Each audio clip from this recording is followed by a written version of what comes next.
আদর্শ খাদ্য, কবি দেবাশিস দণ্ড।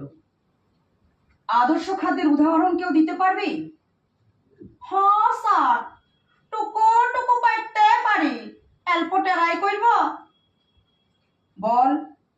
আইসক্রিম, মামা চাটনি, বুট ভাজা, তা বাদে ফুচকা, পাপড়ি চাট। উফ, এগুলো আদর্শ খাদ্য? হ্যাঁ স্যার, এগুলা আমরা দমে আদর করে খাই, যাকে খুশি শুধাই নিবেন। আদর করে খেলেই আদর্শ খাদ্য? যত সব উদ্ভট যুক্তি। তাইলে আদর্শ ব্যাপারটা টুকু বুঝাই দিন না, তা বাদে আনসারটা দিচ্ছি। আদর্শ মানে হলো যাকে বা যেটা অনুসরণ করা উচিত, সব দিক থেকে যা সেরা, উৎকৃষ্ট। বাবা, আগে বলবেন তো, কোয়েশ্চেনটা তো দমে সজা। আদর্শ খাদ্য হইল আমাদের mid day meal. Mid day meal? আচ্ছা বেশ, তা না হয় মানলাম। এবার বুঝিয়ে দে মিড ডে মিল কেন আদর্শ খাদ্য। দেখুন স্যার, ডাক্তার বাবুরা বলে খাওয়া দাওয়া গুলা ডেইলি এক টাইমে করতে হবে, তবে শরীরটা ঠিকবে। আজ 12টায় খাবো, কাল 1টায় খাবো, পরশু 2টায় খাবো, এগুলা ঠিক লয়। মিড ডে মিল তো দেখবেন ডেইলি এক টাইমে, 5 মিনিট এদিকও লয়, 5 মিনিট ওদিকও লয়। এই জন্য মিড ডে মিল আদর্শ খাদ্য। দাঁড়ান, আরো বলতে দিন। ঘরকে মারা কি করে? দমে গেদরায় ঝাল মশলা দিয়ে করে রাইধে মরে।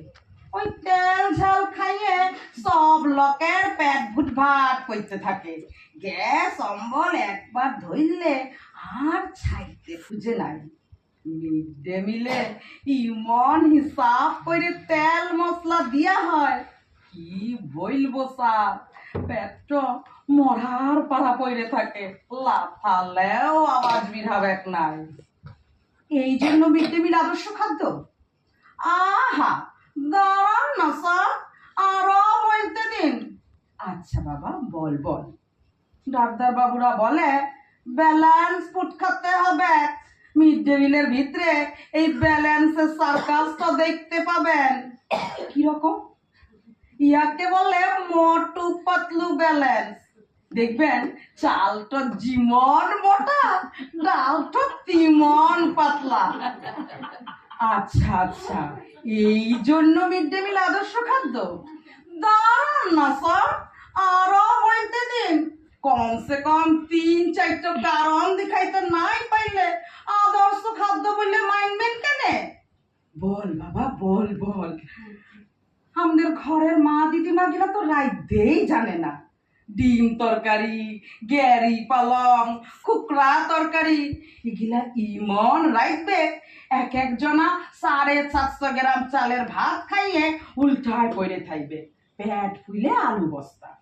আমাদের মিড ডে মিলের মাসিগুলা মাইনতে হবে উস্তাদ বটে, ইমন কায়দা কইরে রাইতবে পেটে ভোক না থাকলে কেউ বলবে কিনা আর এক ডাবু ভাত লুব।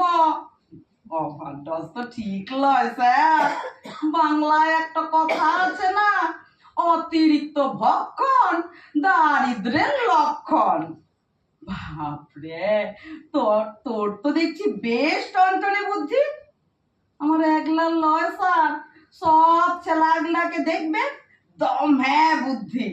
আপনি মারতে পারেন, পিটতে পারেন, ছেলাকে ফেল করাইতে পারবেন নয়, ক্লাস 8 তক কোন ছেলাকে ফেল করাইতে পারবেন। তবে ক্লাস 8 পেরাইলে তখন ঘলটা ঘলটি হইতে পারে। কেন? ক্লাস 8 পেরোলে ফেল করতে যাবি কেন? কি বলবো স্যার, ক্লাস 8 পেরাইলে বুদ্ধিতে খপরিটর থাকে নাই, আর 2তে চলে আসে। কি করে পাস হব স্যার? কেন কেন বুদ্ধি কমে যায় কেন? মিড ডে মিলের ভাত তো তখন বন্ধ হয়ে যায় না, বুদ্ধিটা হবে কি করে? ইয়ার লেগেই তো বললাম স্যার, আদর্শ খাদ্য বইতে ওই একটাই, mid day meal. Mid day meal.